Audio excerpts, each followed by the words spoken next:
Sa bundok ng Sitsulantian, may daang sinasabing huwag daanan kapag palubog ng araw. Hindi raw dahil sa panganib ng lupa, kundi dahil may nilalang na nag-aabang na gustong sumabay sa'yo. Bago natin ipagpatuloy ang kwento, mag-like at subscribe. Si Jessa ay volunteer mula sa lungsod. 3 araw na silang nagbababa ng relief goods sa mga baryong naapektuhan ng bagyo. At sa huling biyahe, siya na lang ang naiwan para ihatid ang natirang mga kahon sa kabilang sityo bago dumilim. Mag-aalas 5 na ng hapon nang magsimula siyang maglakad pababa ng bundok. Dala ang kahon ng bigas, tinahak niya ang makitid na daan na may mga punong akasya sa magkabilang gilid. Tahimik lang at tanging mga kuliglig at ihip ng hangin ang naririnig niya. Habang lumalalim ang dilim, napansin niyang bumibigat ang paligid. Lumamig ang simoy at may amoy ang hangin na parang pinaghalong pawis at basang lupa. Maya-maya pa'y may narinig siyang isang mahinang yabag ng kabayo, mabagal at mabigat. May tao ba dyan? Hello? May tao ba dyan? Pero walang sumasagot. Tumigil siya. Pero tanging hangin lang ang naririnig niya. Ngunit nang magsimula siyang maglakad muli, narinig ulit niya, ngayon, ang yabag ng kabayo ng mas malapit pa. Kinabahan siya, kaya pinabilis niya ang hakbang hanggang sa nakakita siya ng isang matangkad na anino sa gilid ng daan. Hindi gumagalaw, nakatayo lang ito sa lilim ng puno. Isang boses na mababa at malamig at nagsabing, "Mag-isa ka lang, iha."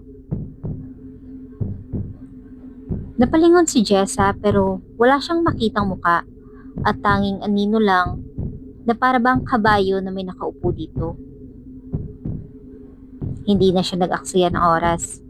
Tumakbo siya ng mabilis. Halos may bagsak niya ang kahon sa kanyang braso. Ngunit habang tumatakbo, narinig pa rin niya ang yabag. Ngayon na parang kasabay niya na para bang hinahabol siya. Parang paulit-ulit ang daan. Pare-pareho ang mga puno at parang umiikot lang siya.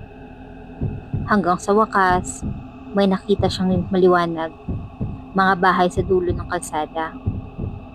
Pagdating niya roon, sinalubong siya ng isang matandang babae na may dalang lampara. "Anak, gabi na ah. Bakit dito ka dumaan?" "Nawawala po ako. Hindi ko pa alam kung saan ako dadaan. May humahabol po yata sa akin eh." Pinapasok siya ng matanda. Amoy uling at sinaing ang loob ng bahay at sa mesa ay may ilang natitirang relief goods. "Dito ka muna, iha. Bukas mo na lang ipagpatuloy," sabi ng matanda habang tinutulungan siyang maupo. At habang kumakain siya ng lugaw, napansin niyang tahimik ang mga tao. Walang nagsasalita, pero nakatitig sa kanya. Ang mga matay parang nagtatanong, may nakita po kasi akong lalaki. Parang kabayo po. Hindi ko po alam kung nakasakay siya sa kabayo. Tapos, hinahabol niya ako. Hindi ko po maintindihan eh." "Mabuti na lang nakarating ka rito," sabi ng matanda. Pinatulog siya sa banig malapit sa bintana. Sa labas, naririnig niya ang kaluskos ng mga dahon at yabag ng mga hayop. Pero pinilit niyang matulog. Kinabukasan, maaga siyang nagpaalam at isang batang lalaki ang nagpresentang samahan siya pababa. Tahimik silang naglalakad hanggang sa marating nila ang paanan ng bundok. "Salamat ha, kung hindi dahil sa iyo baka..." Paglingon niya, wala nang bata. At sa alikabok ng daan, may naiwan lang ng mga yapak ng kabayo na paikot sa kanya. Parang inihatid siya mismo ng nilalang na kagabi lang ay hinahabol siya. Sa kabilang banda, may kwento din si Lando tungkol sa tikbalang. Tumakbo si Lando sa dilim, habol ang hinga, habang ang mga dahon sa paligid ay tila sumasabay sa kanyang kaba. Wala siyang dala ni flashlight o cellphone. Ang tanging ilaw lang ay ang sinag ng buwan na pilit sumisilip sa makapal na ulap. Nang marating niya ang unang baryo, halos bumigay ang tuhod niya. May mga lalaki pa sa tindahan, nagiinuman. Agad siyang nilapitan ng isa. "Hoy tol, ayos ka lang? Para kang hinahabol ah." Hingal na hingal si Lando. May, ah, may nilalang na kalsada ron. Malaki, nakatayo sa gitna pero nung nilingon ko, nasa gilid ah. Parang hayop pare. Di ko alam, kabayo ba o tao? Nagkatinginan ng mga lalaki. Sa kasabay na nagtawanan. "Tikba lang daw yan," sabi ng isa. "Pero wag kang mag-alala pare, lasing ka lang." "Hindi ako lasing. Nakita ko talaga, mataas, at may amoy na parang nasusunog na damo." Tumahimik ang grupo sa dali. Isa sa kanila si Mang Enoy. Lumapit at hinawakan siya sa balikat. "Dito ka muna magpahinga, iho. Huwag ka munang babalik doon ngayong gabi." Tumango si Lando.